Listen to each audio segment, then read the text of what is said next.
Hello everyone, model question paper 1 part 1 সলিউশনে আমরা F এর অথবা অবধি করেছিলাম। এফ এর অথবা অবধি করেছিলাম, এবার অথবা থেকে আমরা সলিউশন করব। তো তোমরা দেখে নাও। তো কোশ্চেন কি বলছে যে প্রদত্ত যৌগটি AgNO3 পরীক্ষার সাহায্যে কিভাবে এই দুটোকে আমরা পার্থক্য করব। তাহলে পার্থক্য কিভাবে করবো একটু দেখে নাও। যে এখানে কি দিয়েছে, ইথাইল ক্লোরাইড CH3 CH2Cl আর কি দিয়েছে, ক্লোরোবেনজিন দিয়েছে, ক্লোরোবেনজিন। ক্লোরোবেনজিনে যেটা হয় যে পার্থক্য করলে এটা দিয়ে আমরা কি করব, যে সিলভার নাইট্রেটের সলিউশন দিয়ে দেবো। AgNO3 যখন সিলভার নাইট্রেটের সলিউশন দিয়ে দিবে তখন কি হবে, তখন দেখবে AgCl এর একটি হোয়াইট পিপিটি পড়বে। এটা হবে হোয়াইট পিপিটি পড়বে। কিন্তু ক্লোরোবেনজিনে যদি তুমি AgCl দাও, AgNO3 দাও, তাহলে no any PPT, no white PPT. এটার কারণ কি? এটার কারণ হচ্ছে এই যে ক্লোরোবেনজিনের Cl এর যে লোন পেয়ার, এই লোন পেয়ার কি করবে, বেনজিন বলয়ের সঙ্গে রেজোনেন্স করে এখানে ডবল বন্ড ক্যারেক্টার দেবে। আর এই ডবল বন্ড ক্যারেক্টার দেওয়ার জন্য এই বন্ড Cl এর বন্ডটা খুব স্ট্রং হবে, তার জন্য AgCl উৎপন্ন হবে না, AgCl উৎপন্ন হবে না। 2 নম্বর কোশ্চেন কি বলছে, plus minus butane two ol. আগে বিউটান 4টা carbon C C C C, butane two ol. তাহলে 2 নম্বরে যদি আমি ওইকে দিই, তাহলে এখানে CH3, এখানে H, এখানে H2, এখানে CH3। এটা হচ্ছে বিউটান টু অল। ঠিক আছে, 1 2 3 4। এবার বলছে এই যৌগটি আলোক নিষ্ক্রিয় কেন। দেখো, অনেকে ভাববে যে স্যার এইখানে তো কি আছে, কাইরাল সেন্টার আছে, তার মানে কাইরাল কার্বন আছে, তাহলে তো এটা অপটিক্যালি অ্যাক্টিভ। হ্যাঁ, তোমাদের মতো আমিও বলছি অপটিক্যালি অ্যাক্টিভ, কিন্তু এই যে সামনে যেটা দিয়েছে প্লাস মাইনাস, অর্থাৎ এখানে আর যদি 50% থাকে, প্লাস মাইনাস এর অর্থ যে এখানে আর যদি 50% থাকে, তাহলে এসও 50% আছে, অর্থাৎ এটা রিসিভিং মিক্সচার। তাই এই প্লাস মাইনাস সাইন যেহেতু দিয়ে দিয়েছে, তাহলে এটা কি হবে, অপটিক্যালি ইনঅ্যাক্টিভ বা আলোক নিষ্ক্রিয়। ওকে, ঠিক আছে, কেন। এবার আমরা নেক্সট কোশ্চেনে যাব। তাহলে কোশ্চেন জিতে যাব। জিতে কি কোশ্চেন বলছে, প্রথম বলছে যে এটা হচ্ছে অ্যানিসোন OCH3। কি বলছে, OCH3 দিয়ে কি বিআর টু শেষ হচ্ছে। চলো দেখে দেখ,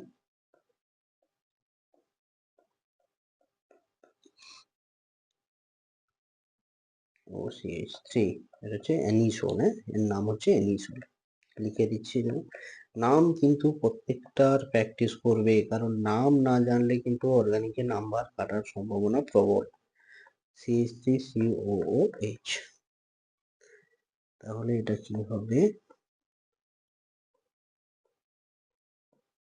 অ্যাসিটিক অ্যাসিডের BR2 দিলে CH3, আর এখানে হবে কি বিআর অর্থব্রোমো অ্যানিসোর, আর প্যারাব্রোমো অ্যানিসোর, CH3 এখানে বিআর অর্থব্রোমো অ্যানিসোর প্যারাব্রোমো অ্যানিসোর। ঠিক আছে, এবার কোশ্চেন নাম্বার 2 তে যাব, কিভাবে পরিবর্তন করব ফেনল থেকে স্যালিসাইলিক অ্যাসিড। কোশ্চেন নাম্বার 2, কিভাবে পরিবর্তন করব ফেনল থেকে স্যালিসাইলিক অ্যাসিড। প্রথম আমরা কি করব, আমাদের যেভাবে করার নিয়ম, কোশ্চেন দাগ নাম্বার দেব, দিয়ে প্রথম লিখব যেটা দিয়েছে, তার সংকেতগুলো লিখব। যেহেতু ওখানে কোশ্চেনে লেখা আছে, না লিখলেও হবে, phenol salicylic acid OH COOH।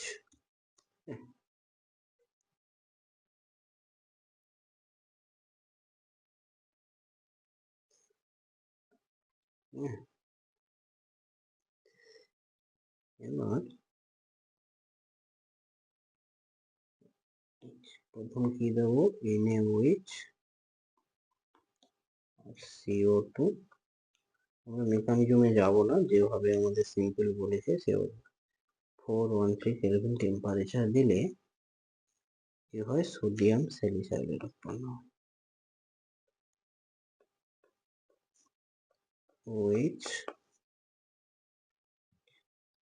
COON। এটার নাম কি, এটার নাম হচ্ছে নিচে এরকম লিখতে হবে না, সোডিয়াম স্যালিসাইলেট। Sodium salicylate. তারপরে কি দেবে, ডাইলুট HCl। ডাইলুট HCl যদি দাও তাহলে কি হয়ে যাবে, স্যালিসাইলিক অ্যাসিড উৎপন্ন হবে। OH COOH, এটা হচ্ছে স্যালিসাইলিক অ্যাসিড।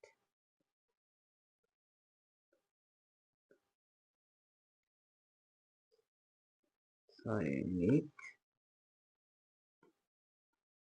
অ্যাসিড।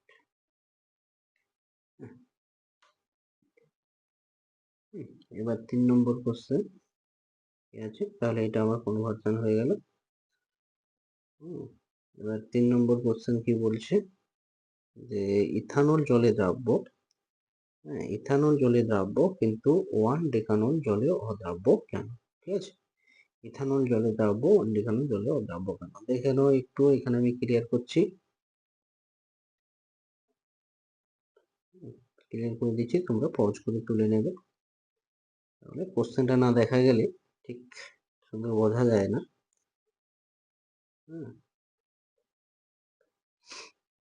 তাহলে অপশন 3 ইথানল CH3 CH2OH, এটা হচ্ছে ইথানল।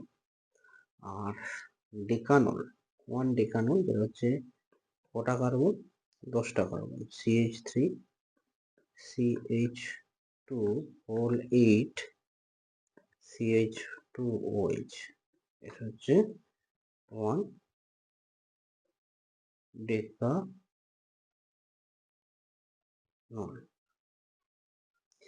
তাহলে এটা হচ্ছে ইথানল। এই ইথানল কি হচ্ছে, এটাকে পোলার সলভেন্ট বলা হয়, এবং এই যে হাইড্রোকার্বন পার্টটা না, এই হাইড্রোকার্বন পার্টটা যদি, এই যে হাইড্রোকার্বন পার্টটা, এই যে হাইড্রোকার্বন পার্টটা, যে এই যে হাইড্রোকার্বন পার্টটা, এই হাইড্রোকার্বন পার্টগুলো হচ্ছে নন পোলার, বলছে লং, এর ক্ষেত্রে লং, দীর্ঘ নন পোলার। নন পোলার লিখবে যে দীর্ঘ অধ্রুবীয় চেন, অধ্রুবীয় শৃঙ্খল, লং নন পোলার চেন। ইংরেজিতে লিখলেও কোনো অসুবিধা নেই, কারণ ক্লাস 12 ওগুলো সব চলবে। তাহলে নন পোলার চেন, সুতরাং সুতরাং জলেও অদ্রাব্য, ব্যাস, জলে অদ্রাব্য, যে 1 নাম্বারে দিয়েছি, কোনো চাপ নেই।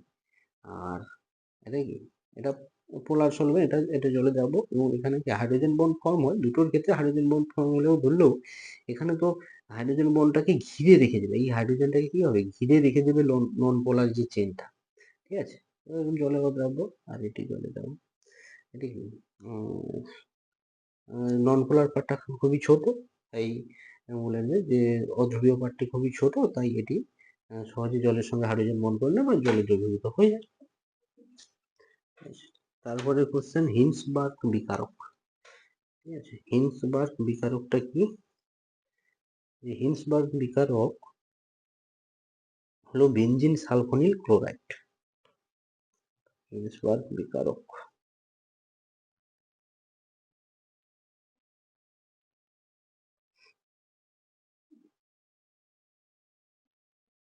একটু দেখো এখানে ক্লিয়ার করছি, হিন্সবার্গ বিকারক,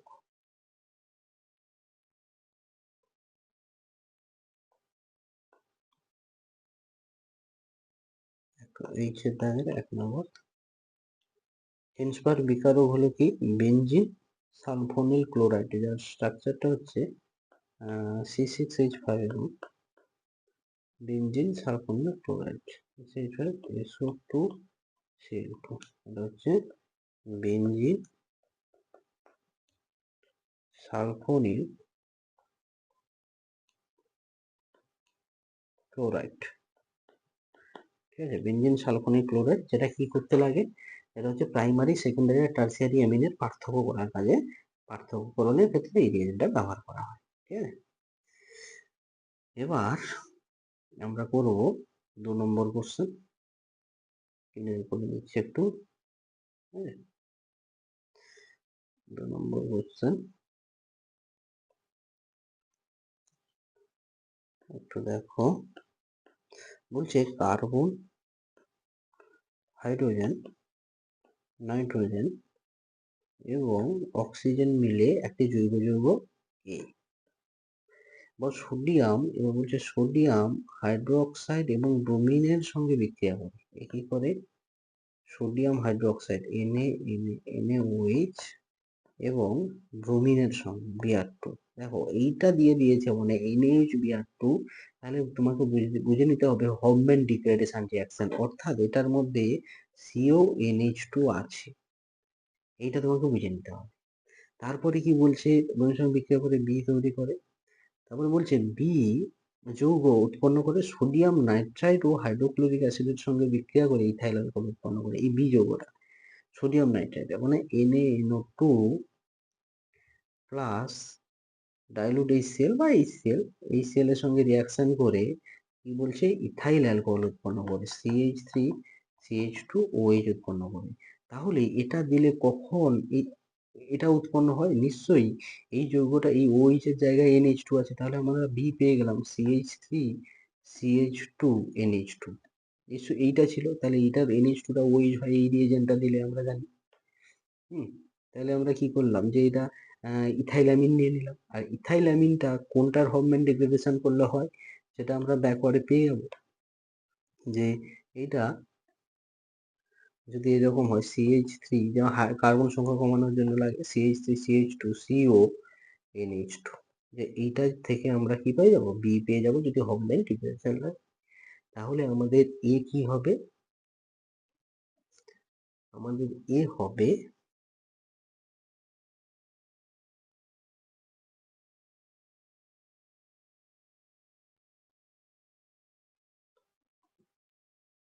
এইভাবে লিখবে পরীক্ষায় খাতায়, যে এ CH3 CH2 CONH2, B লিখবে CH3 CH2 NH2, আর প্রোপাইল অ্যামাইড, আর এটা হচ্ছে ইথাইলামিন, আর সি হবে অ্যালকোহল CH3 CH2, ওই যেহেতু বলে দিয়েছে। ঠিক আছে, তাহলে এটা অ্যান্সার, এবং সাইডে সাইডে একটু নাম লিখবে। ঠিক আছে, এবার চলো নেক্সট আমাদের কি কোশ্চেন আছে। তাহলে এখানে একটা একটা করে করবো, আমি আবার সেগুলো মুছে দেবো, তোমরা একটা একটা করে তুলে যাও, কালার চেঞ্জ করে করে করবে। প্রথমে 1 নম্বর, এখানে আমাদের শুধু রিয়েজেন্ট গুলো কি দিতে হবে এগুলো জানতে হবে, হ্যাঁ রিয়েজেন্ট গুলো জানতে চাইছে, আর কিচ্ছু নয়। এখানে কোনো নাম টামও কিছু লিখতে হবে না, শুধু রিয়েজেন্ট গুলো আছে এখানে। তাহলে প্রথম NH2, আমি কিছু কিছু ক্ষেত্রে রিয়েজেন্ট শুধু লিখে দেবো। এখানে কি দিতে আমি জানি, Br2 আর H2O, হ্যাঁ দিলে এখানে কি হবে, NH2 আর এখানে Br, Br, Br, হ্যাঁ। তারপরে 2 নম্বর, এখানে RCN থেকে CHO হয়েছে, RCN থেকে CHO। এখানে 1 নম্বরে SnCl2, SnCl2 আর কনসেন্ট্রেট HCl, কনসেন্ট্রেট যদি HCl দাও, আর 2 এ যদি কি দেবো H2O, 2 এ যদি H2O দিয়ে দাও আর হিট দিয়ে দাও, তাহলে কিন্তু CHO হয়ে যাবে। এখানে NH2 থেকে NO হয়েছে, নাইট্রোজেন বেঞ্জিন। এখানে যদি আমি H2 SO5 দিয়ে দাও, তাহলে কিন্তু NH2 থেকে NO হয়ে যাবে। এবার যদি তুমি এখানে NO2 থেকে কি হয়েছে, NO2 থেকে NH2OH হয়েছে, তাহলে এখানে যে রিয়েজেন্টটা আমাদের দিলে হবে সেটা হচ্ছে কি 4 NO2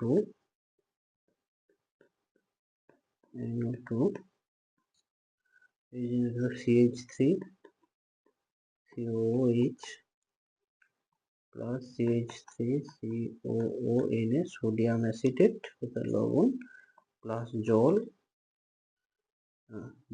ওর অথবা এটাও দিলে হবে Zn NH4Cl, এটা ছোট আছে এটাই দিয়ে দেবে NH4Cl H2O, Zn NH4Cl NH4Cl আর H2O, ঠিক আছে? আচ্ছা, তারপরে কি দিয়েছে ডায়াজোনিয়াম ক্লোরাইড, NO2 থেকে তো ওটাই। আচ্ছা, তাহলে এটা কি দিতে হবে NC, এটা হয়েছে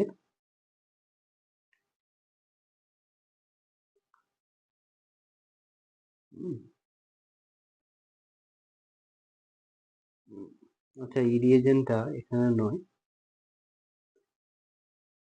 essential2 হইছে এটাকে দিলে একটু দেখে নাও, এটা হচ্ছে NO2 থেকে NH OH হয়, আর এইখানে N2 প্লাস Cl মাইনাস এটাকে দেবে Zn NH4Cl, Zn NH4Cl আর H2O দিয়ে দেবে, আর এটা দেবে ক্লোরোফর্ম CHCl3, একটু ক্লিয়ার করে দিই,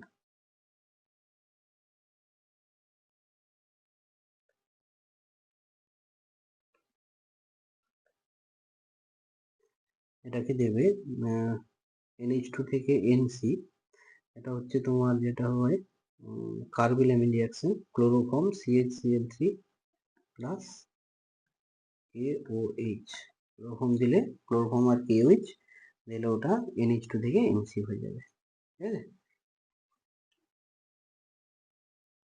তাহলে এগুলো রিঅ্যাকশন গুলো খাতায় তুলে নেবে, খুব ইম্পর্টেন্ট, প্রত্যেকটা রিঅ্যাকশন খুব ইম্পর্টেন্ট আছে।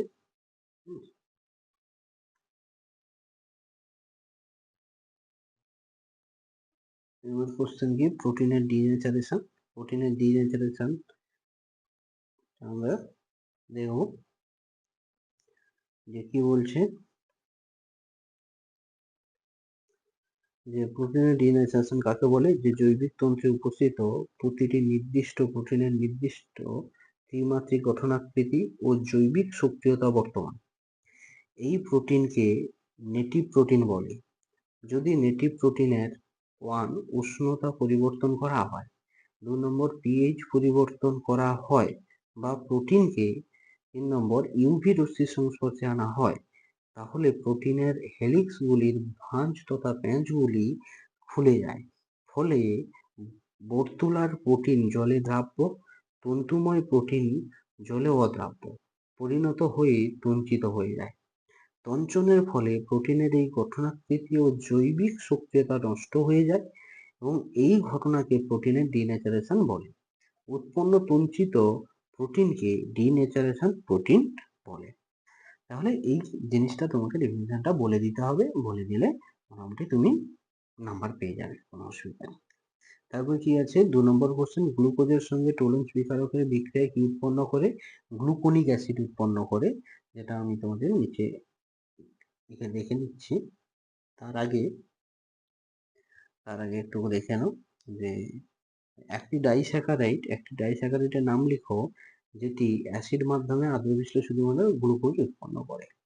তাহলে যেটা এটা যে 1 মোল মল্টোজ যেটা আদ্র বিশ্লেষিত হয়ে 2 মোল গ্লুকোজ উৎপন্ন করে, অর্থাৎ মল্টোজের আদ্র বিশ্লেষণ হয়ে কি হয় গ্লুকোজ উৎপন্ন করে।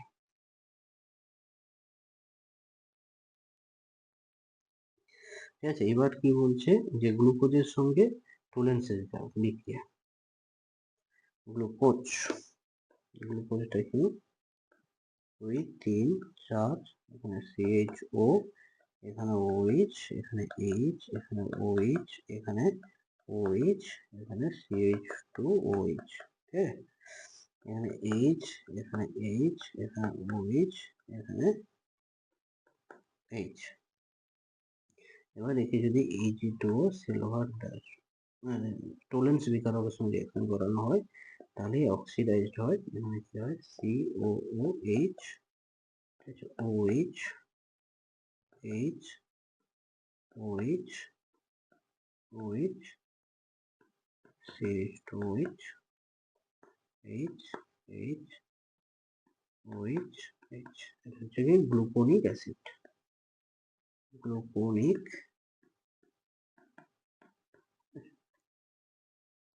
এটা হচ্ছে গ্লুকোনিক অ্যাসিড।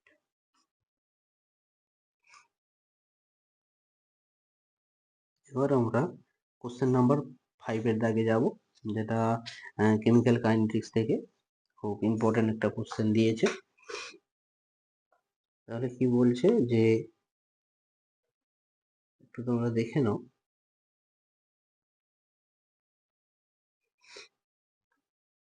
যে একক বিক্রিয়ক সমন্বিত একটি শূন্যক্রম বিক্রিয়ার সমাকলিত হার সমীকরণটি প্রতিষ্ঠা করো এবং সমীকরণের সাহায্যে হার ধ্রুবকটি কিভাবে নির্ণয় করবে, হার ধ্রুবকের মানটা কিভাবে নির্ণয় করবে সমীকরণের সাহায্যে।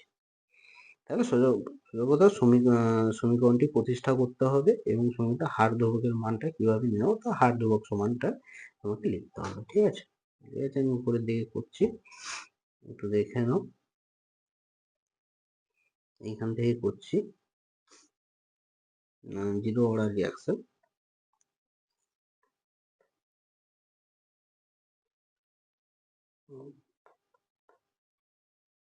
Zero order reaction. তাহলে জিরো অর্ডার রিঅ্যাকশন তোমরা যে করবে, যে আমরা কি হয় যে সচরাচর তোমরা শুধু মুখস্থ করার দিকে যাও, যে কিন্তু মুখস্থ না করে খুব ইজিলি জিরো অর্ডার রিঅ্যাকশনটা করা যায়। একটু দেখে নাও। আচ্ছা নিচের দিকেই করি তো। আচ্ছা আচ্ছা, এইখানে করি।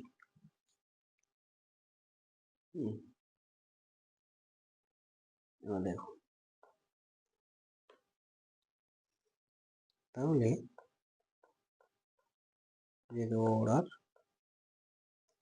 রিঅ্যাকশন মুখস্থ না দেখেও কি করে ইনস্ট্যান্ট, যে যখনই না পড়েও তুমি জিরো অর্ডার রিঅ্যাকশন সমাকলিত রূপটা কিভাবে করে দিবে দেখো।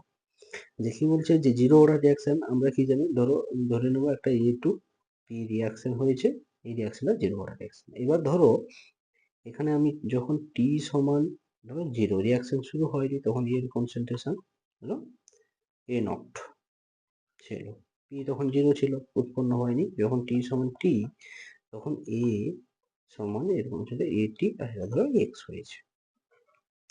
এবার আমরা দেখবো রেট বা হার। হার সমান আর সমান লিখবো মাইনাস, তাহলে এক টি টাইমে টি সময়, তাহলে D A T by DT directly proportional, মানে এটা সমান কে ইন্টু, আমি আর ডাইরেক্টলি প্রপোর্শনাল লিখিনি, কে ইন্টু ডাইরেক্ট, যেহেতু জিরো অর্ডার তাহলে এ টু দি পাওয়ার নট, তাহলে এটা লিখবো মাইনাস ডি এ টি সমান এ টু দি পাওয়ার নট, মানে ওটা 1 হয়ে যাচ্ছে, কে ইন্টু ডিটি গুণ করেছি। এবার বোথ সাইডে উভয় পাশে সমাকলন করে পাই। এটা শুধু এখানে লিখে দেবো, যে উভয় পাশে, এটা লিখে দেবে নাহলে ভালো দেখায় না, উভয় পাশে সমাকলন করে পাই, সমাকলন করে পাই। এবার তাহলে এখানে সমাকলন করলে কি হবে, এদিকে কেটে যাবে। আশা করি তোমরা এখন সমাকলন সবই মাস্টার হয়ে গেছো। এ টি কে টি প্লাস সি, এবার সিটা কি, সি সমান সমাকলন ধ্রুবক, সমাকলন ধ্রুবক, সমাকলন ধ্রুবক। তাহলে এটা আমরা পেলাম। এবার এটাকে আমি 1 নম্বর দিয়ে দিলাম। এবার হোয়েন টি সমান যখন 0, তখন এ টি সমান কি হবে? এ টি সমান এ নট। এবার বসাও 1 নম্বরে। অতএব A nought minus K into 0 plus C. অতএব সি সমান কি হবে? Minus A nought. এবার পুট ইন দিস 1 নম্বরের ভ্যালু। 1 নম্বরের ভ্যালুটা বসাতে হবে। তাহলে 1 নম্বরে বসিয়ে দিলাম। পুটিং 1 নম্বর বসিয়ে দিলাম মাইনাস এটি সমান কেটি প্লাস সির মানটা বসিয়ে দিলাম মাইনাস এ নট। তাহলে কেটিটা হবে এ নট মাইনাস এটি। অ্যাকচুয়ালি এইটাই সমাকলিত রূপ। এটাই সমাকলিত রূপ। এবার এখান থেকে আমরা কে সমান লিখতে পারি যে কে সমান এ নট মাইনাস এটি বাই টি। এইখান থেকে আমরা কি নেব? হার ধ্রুবকের মান বার করতে পারবো। এবার এখানে যত দিয়ে লিখে দিতে পারো যে এ নট সমান প্রাথমিক গাঢ়ত্ব। হ্যাঁ, প্রাথমিক গাঢ়ত্ব এটি সমান টি সময়ে বিক্রিয়কের গাঢ়ত্ব। টিটা হচ্ছে টাইম। টি সময়ে বলে দিচ্ছ, মানে আর কোনো অসুবিধা নেই। তাহলে এইভাবে আমাদের সমাকলিত রূপটা বার করতে হবে। এবার তাহলে আমাদের কি আছে দেখে নিই তারপরের কোশ্চেন আছে যে একটি প্রথম ক্রম বিক্রিয়া কখনোই সম্পূর্ণ হয় না অথবা অসীম সময়ের পর শেষ হয়, ব্যাখ্যা করো। তাহলে আমরা প্রথম ক্রম বিক্রিয়া সমাকলিত রূপটা আগে প্রথম লিখতে হবে। একটু দেখো, প্রথম ক্রম বিক্রিয়া, তাই তো এখানে করছে।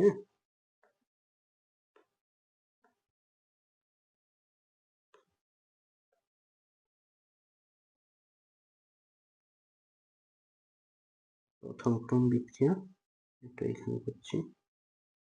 সমাকলিত রূপটা একটু দেখো। ফার্স্ট অর্ডার রিঅ্যাকশন, প্রথম ক্রম বিক্রিয়ার সমাকলিত রূপ, এটা কি? কেটি সমান ln a by a minus X, না a by a minus X লিখবো না আমরা,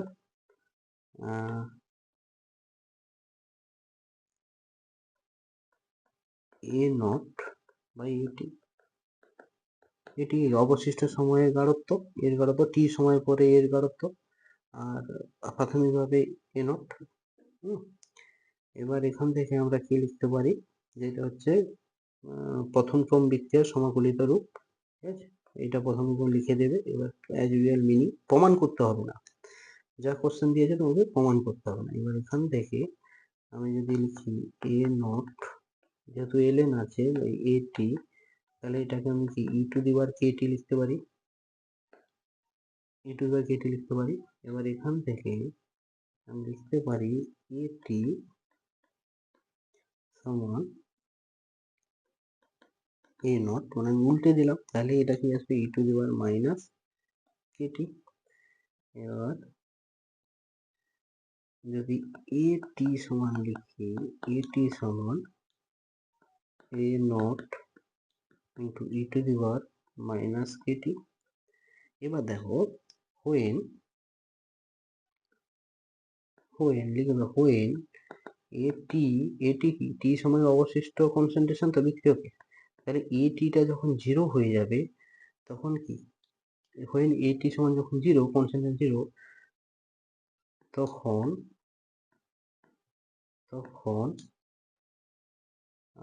টি সমান টি কমপ্লিট, তখন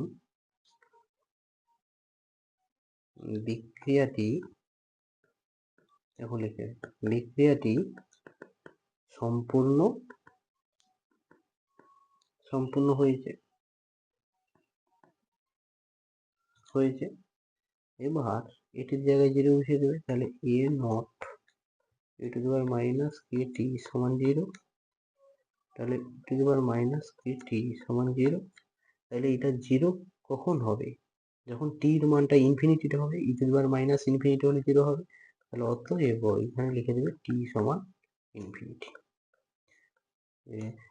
অর্থাৎ এরপরে লিখে দেবে অতএব প্রথম ক্রম বিক্রিয়া সম্পূর্ণ হতে গেলে অসীম সময়ের প্রয়োজন হয়, বা প্রথম ক্রম বিক্রিয়াটি তখনই সম্পূর্ণ হবে যদি বিক্রিয়াটি অসীম সময় ধরে চলে। ঠিক আছে, এবার তারপরের কোশ্চেনে আমরা যাব। তারপরের কোশ্চেনে আমাদের কি আছে, যে 377 427, এটা তো হয়ে গেল। 427 তাপমাত্রায় একটি বিয়োজন বিক্রিয়ার হার ধ্রুবকের যথাক্রমে এত এবং এত দিয়েছে, তাহলে শক্তির কোনো শক্তির মান গণনা করো। ঠিক আছে, আচ্ছা কোশ্চেনটা তোমরা তুলে নাও, কোশ্চেনটা দেখে নাও। এবার আমি সলিউশনটা করছি, কারণ আমাদের এইখানে জায়গা নেই, আমি একটা ব্ল্যাঙ্ক পেজে গিয়ে ওই সলিউশনটা করছি। ঠিক আছে, আমি ডাটাগুলো তুলে নিয়ে করব। ঠিক আছে, দেখো তাহলে আমাদের কি দিয়েছে, শর্তানুসার বা গিভিন, এবার লিখে দেবে গিভিন বলে, গিভিন প্রাথমিক উষ্ণতা। এইভাবে লিখবে প্রত্যেকটা, আমি হয়তো লিখবো না কারণ আমার ভিডিওটা অনেক লেন্দি হয়ে যাবে, তার জন্য কিন্তু তোমরা লিখবে। প্রাথমিক উষ্ণতা, এগুলো হচ্ছে অভ্যাসের পরিণতি আর কি। নাহলে কিন্তু পরীক্ষায় নাম্বার কেটে নিলে তখন কাউকে ব্লেম করতে পারবে না নিজেকে ছাড়া। ডিগ্রি সেন্টিগ্রেড সমান কত, 650 কেলভিন।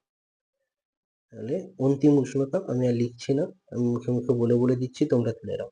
অন্তিম উষ্ণতা 700 কেলভিন। হ্যাঁ, আমি ডাইরেক্ট, ঠিক আছে আমি লিখছি, ডিগ্রি সেন্টিগ্রেডটা লিখছি, হচ্ছে 427 ডিগ্রি সেন্টিগ্রেড, এটা হচ্ছে 700 কেলভিন। আর K1 দিয়েছে ওই টেম্পারেচারে প্রাথমিক হার ধ্রুবক, যেটা 2.15 into 10 to the power minus 8 liter mole inverse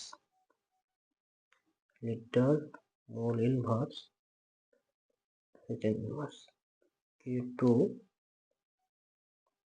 কত, 2.35 into 10 to the power minus 7 liter mole inverse second inverse। এবার আমরা জানি উই নো দ্যাট লিখতে পারো, বাংলায় আমরা জানি লিখতে পারো, কোনো অসুবিধা নেই। আমরা জানি লগ যখন 2 টেম্পারেচার হয়, 2 রেট কনস্ট্যান্ট হয়, তাহলে K2 বাই, এটা কিন্তু উপরে K2 বাই K1 সমান 2A বাই 2.303 আর 1 by T1 minus 1 by T2। এবার মানটা বসিয়ে দাও, লগ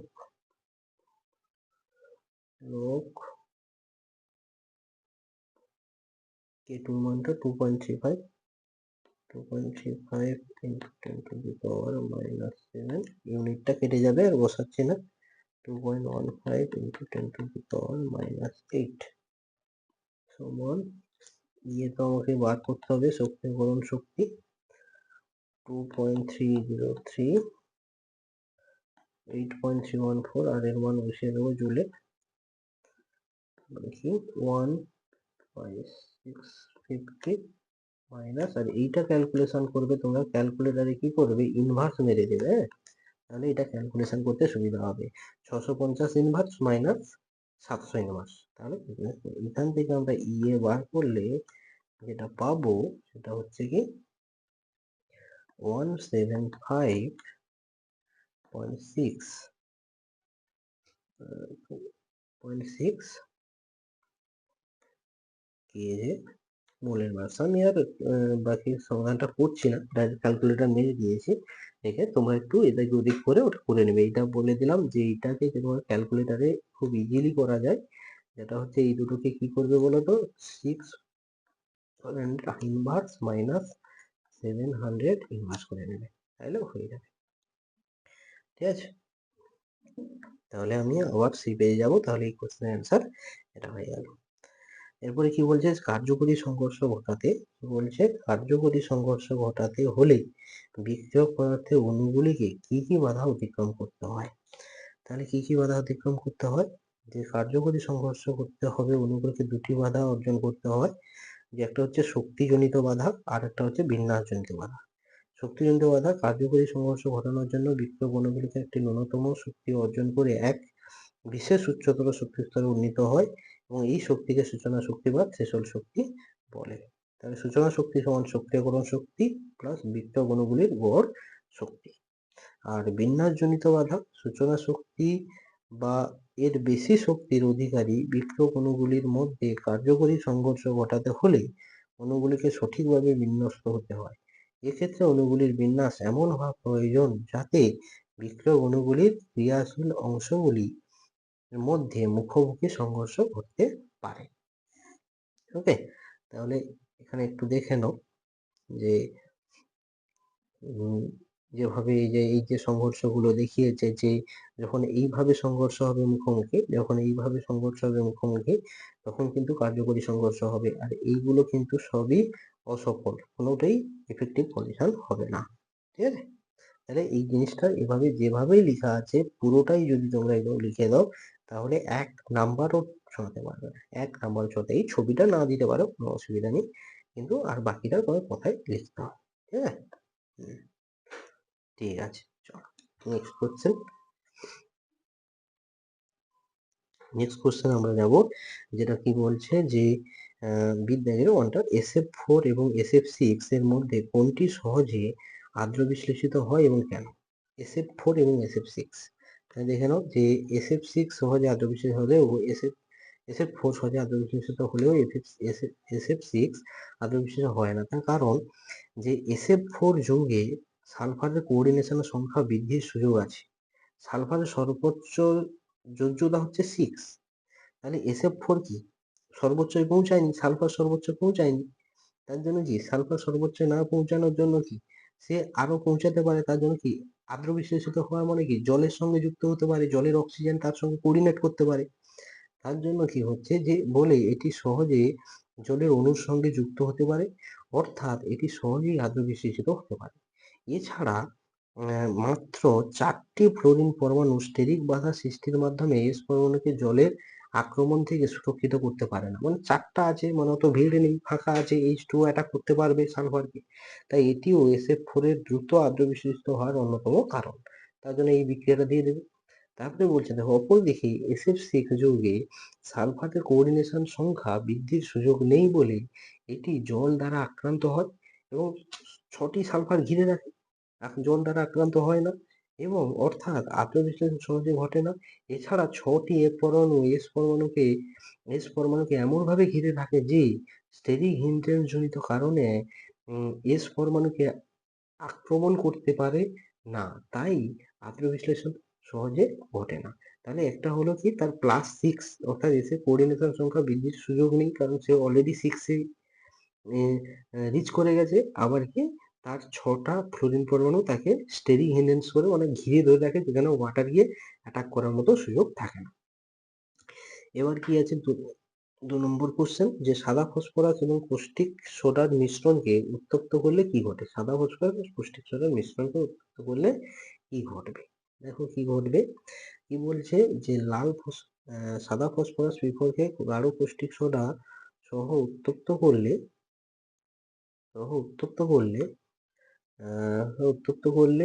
সাদা ফসফরাস NaOH এর সঙ্গে বিক্রিয়া করে ফসফিন PH3 ও দ্রাব্য সোডিয়াম হাইপোফসফাইট NaH2PO2 উৎপন্ন করে এবং P4 3NaOH ও PH3 3NaH2PO2 কিন্তু লাল ফসফরাস বা PO1 এর সঙ্গে বিক্রিয়া করে না। সুতরাং লাল ফসফরাস অপেক্ষা সাদা ফসফরাস বেশি সক্রিয়। এটা সক্রিয়র কথা বলেছে, যে কি উৎপন্ন হয় অ্যাকচুয়ালি এই রিয়াকশনটা দিলে কিন্তু হয়ে যাবে। এই রিয়াকশনটা অব্দি আমাদের লিখতে হবে, ঠিক আছে? কি উৎপন্ন। তারপরের কোশ্চেন, তারপরে দাগে যাব আমরা। আর কোনো কোশ্চেন ছিল? হ্যাঁ, XCF4 যৌগটির গঠন। XCF4, তাহলে XCF4 দেখো দেখি, XEF4 আমরা কেমিক্যাল বন্ডিং থেকে এটা লিখে দিতে পারবো। আমরা হাইব্রিডাইজেশন নাম্বার ক্যালকুলেশন করব। Xc কত, 8 valence electron number plus monovalent atom 4, তাহলে কত হচ্ছে 12/2 সমান কি হবে 6, অর্থাৎ sp3d2। তাহলে এটা কি হওয়া উচিত, অক্টাহাইড্রাল জিওমেট্রি হওয়া উচিত থিওরিটিক্যালি, অক্টাহাইড্রাল, অষ্টতলিক। কিন্তু হয় কি রকম, যে এস যেহেতু এখানে 4টা ক্লোরিন আছে, 6টা তো নেই, তাহলে এফ এফ এফ এফ, আর তাহলে দুটো কি আছে, লোন পেয়ার আছে, এরকম দুটো লোন পেয়ার আছে, আর এরকম কি স্কোয়ার প্ল্যানার করে, স্কোয়ার প্ল্যানার, এইরকম স্ট্রাকচারটা করে। ঠিক আছে, এবার আমরা নেক্সট কোশ্চেনে প্রসিড করবো। ব্যাস, এটা হচ্ছে লাস্টের দাগ, একদম শেষ দাগ, যেটা আমাদের প্রোডাক্ট চেয়েছে। প্রোডাক্টগুলো এক এক করে লিখছি, তোমরা দেখে নাও। প্রথম কি ডায়াজোমিথেন দিয়েছে, ডায়াজোমিথেন দিলেন, প্রোডাক্টগুলো লিখেছি আর নামগুলো বলে যাচ্ছি, তোমরা কিন্তু নামগুলো লিখে নাও খাতায়। হ্যাঁ, এটা কি হবে, এটা হবে এই COH এর জায়গায় ডায়াজোমিথেন দিয়েছে, কোনো আমি মেকানিজম দেব না।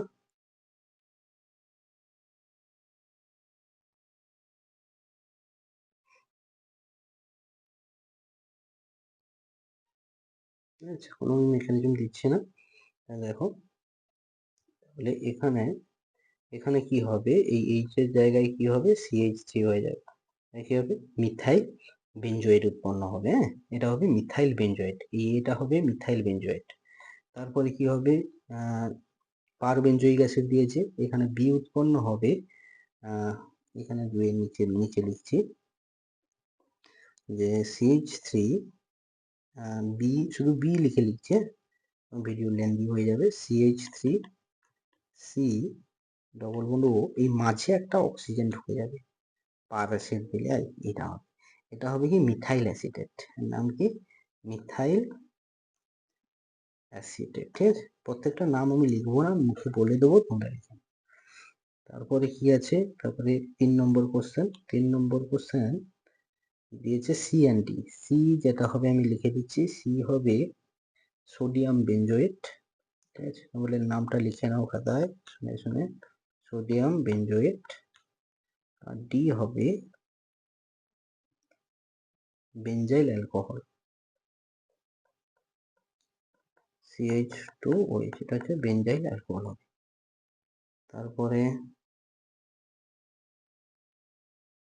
সি আছে, CD লিখলাম। তারপরে ইটা কি হবে, শুধু ইটা লিখে দিচ্ছি, সিনামিক অ্যাসিড, এটা হবে। এটা হচ্ছে parking reaction, very very important একটা রিয়াকশন, তোমরা কিন্তু একে যতবার সম্ভব প্র্যাকটিস করে রাখবে পুরো রিয়াকশনটা। CH3COOH, এটা হচ্ছে সিনামিক অ্যাসিড। হ্যাঁ, সিনামিক অ্যাসিড, সিনামিক অ্যাসিড। এবার এফ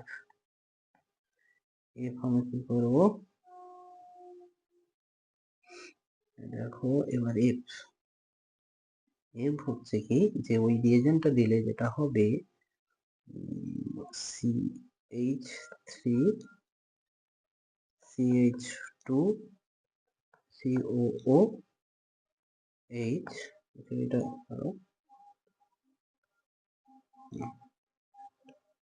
এখানে কি হবে, একটা Cl, ঠিক আছে, এখানে একটা সি আলফা পজিশনে, এই আলফা পজিশনে Cl লাগবে। ঠিক আছে, এবার জিটা কি হবে, জিটা ঠিক ফেনলে যেরকম রিয়াকশন হয় ওইভাবে রিয়াকশন হবে। ফেনলে যেভাবে রিয়াকশন হয়, 2,4,6 ট্রাইব্রোমোফেনল, ওইটাই অধক্ষেপ পড়ে যায়। এখানে বিআর যে স্যালিসাইলিক অ্যাসিড বলে অন্য কোনো রিয়াকশন হবে তা নয়, 2,4,6 ট্রাইব্রোমো ফেনল উৎপন্ন হয়। আর এখানে কি হবে, এখানে আমি এইচটা লিখে দিচ্ছি। আচ্ছা, সেগুলো তো লিখে দিয়েছি, তাহলে এখানে আমি মুছে একটু ক্লিয়ার করে দিচ্ছি। হ্যাঁ, লিখে নেবে, তাহলে একটু দেখে নাও। এইচটা হবে এটা, COCl Br মেটাব্রোমো বেঞ্জোইল ক্লোরাইড। হ্যাঁ, এটার নাম হচ্ছে মেটাব্রোমো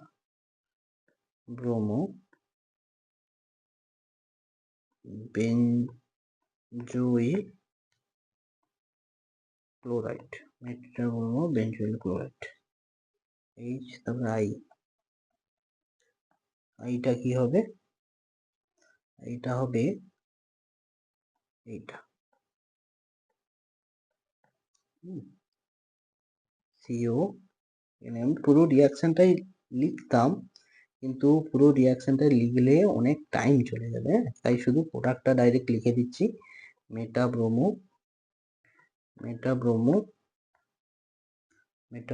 বেঞ্জোইক অ্যাসিড। হ্যাঁ, কোনো রিয়াকশনের যদি কারোর তোমাদের মেকানিজমের প্রয়োজন হয়, যে কোনো রিয়াকশনের মেকানিজম করে দিলে তোমাদের খুব হেল্প হবে, তাহলে সেরকম আমাকে কমেন্টে লিখে জানাবে, আমি সেই রিয়াকশনের মেকানিজম করে দেবো। তাহলে যে কি হবে,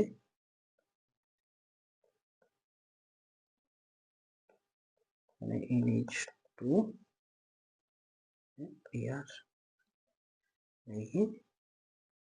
মেটাব্রোমো, এখানে মেটাব্রোমো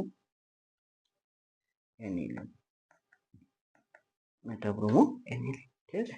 তাহলে সিদ্ধা, তাহলে প্রত্যেকটা তাদের প্রোডাক্ট এবং প্রোডাক্টের সাথে সাথে তার নিচে প্রত্যেকটার আমাদের নাম লিখতে হবে, ঠিক আছে।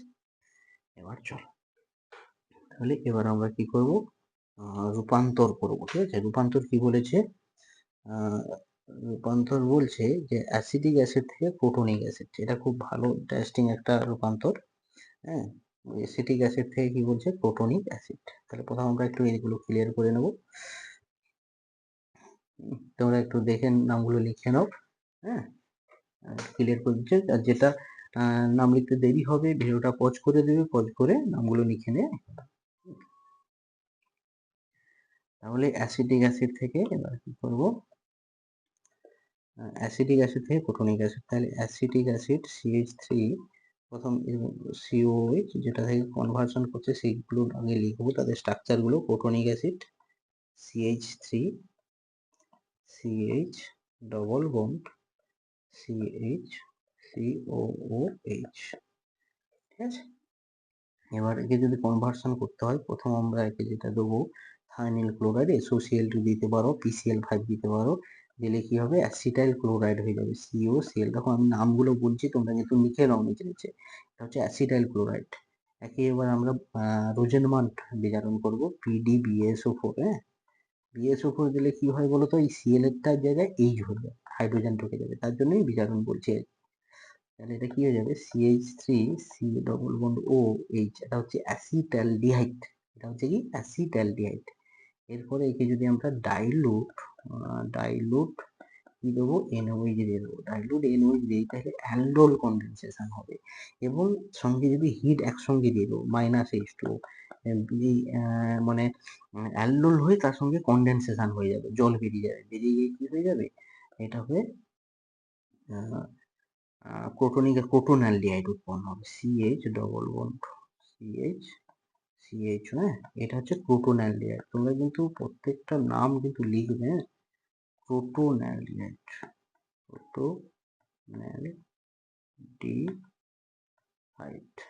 প্রোটোনালডিহাইড, ঠিক আছে। প্রোটোনালডিহাইড, এই প্রোটোনালডিহাইডে কি করবে, টোলেন্স দিয়ে দেবে, টোলেন্স দিয়ে দেবে। টোলেন্স রিএজেন্ট দিয়ে দিলে কি হবে, Tollens reagent CH three CH double bond CH OOH, এটা অক্সিডাইজ হয়ে কি হবে, প্রোটনিক অ্যাসিড উৎপন্ন হয়ে যাবে। প্রোটনিক অ্যাসিড উৎপন্ন হবে, প্রোটনিক অ্যাসিড উৎপন্ন হয়ে যাবে। এটা হচ্ছে কি একটা কনভার্সন হলো নম্বর। এরপরের কনভার্সনটা করব। এরপরের কনভার্সন আমাদের কি বলেছে, যে এরপরের কনভার্সন আমাদের বলছে বেনজোইন কনডেনসেশন না অ্যাসিটালডিহাইড থেকে অ্যাসিটোন। ঠিক আছে, অ্যাসিড এইখানেই করে দিই, এরকম ভালো হবে। কালারটা চেঞ্জ করে দিই।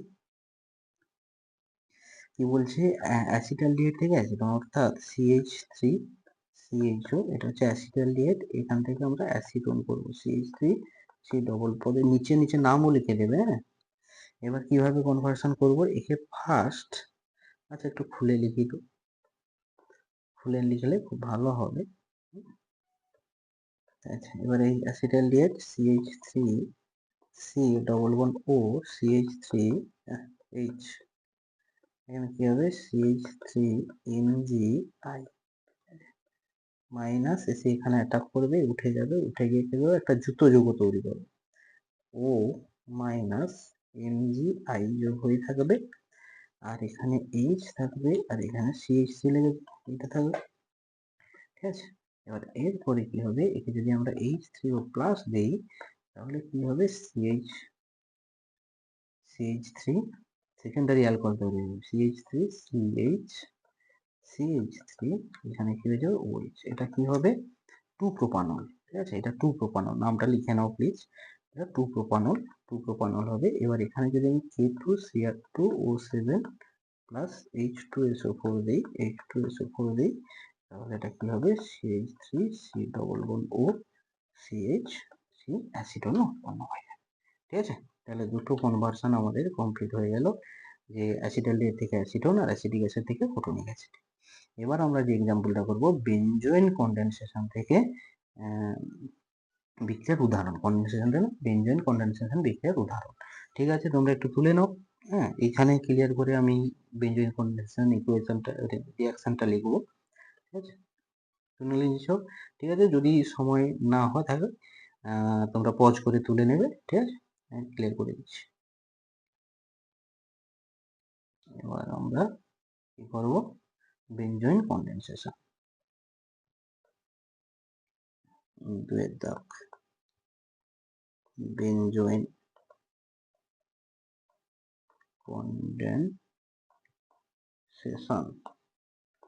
ঠিক আছে, বেনজোইন কনডেনসেশন, বেনজোইন কনডেনসেশন কিসের সঙ্গে হয়, বেনজালডিহাইডের সঙ্গে হয়, বেনজালডিহাইড। এগুলো দেখো কোনো মেকানিজম আমি তোমাদের করাচ্ছি না, কারণ মেকানিজম যেটা চাইছে সেটা, কারণ পরীক্ষায় তোমরা ওই ভুলটা করতে যাবে না। কেউ মেকানিজম জানতে পারো, কেউ একটু অর্গানিক বেশি জানতেই পারো, কিন্তু পয়েন্ট টু দা অ্যান্সারটা লেখাও খুবই জরুরি।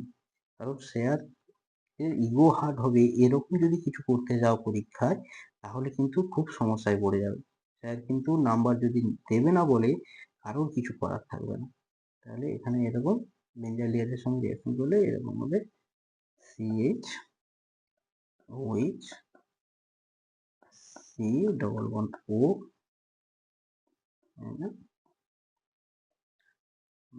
এই তাহলে এটা হবে বেনজোইন, এর নাম কি, এর নাম হলো বেনজোইন। ঠিক আছে, এটা কি বেনজালডিহাইড, বেনজালডিহাইড।